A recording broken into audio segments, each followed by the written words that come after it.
Hello everyone and welcome back to another video from Gameplay Classic. In this video, I'm going to show you how you can update the FIFA mobile game application on your smartphone. So let's get started right away. Now if the game is not automatically updating on your device, then in order to do this manually, just open up the iOS App Store or the Google Play Store depending on your device. Once you open it up, just tap on the search box and then type in FIFA Mobile and start your search.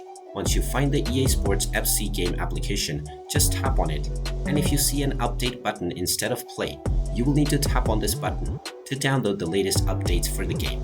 After tapping on this button, just wait for a little while until the installation is completed, and when it is done, you will once again see the play button, which means that the game has already been updated. If you now tap on this play button and start the game, you will notice that the latest updates are already installed, and the game will run smoothly.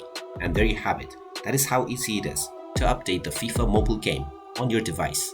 If you find this video helpful, make sure you hit that like button and subscribe to our channel if you haven't done so already. Also ring that notification bell to never miss another update from us. Thank you for watching and I will see you again in the next video.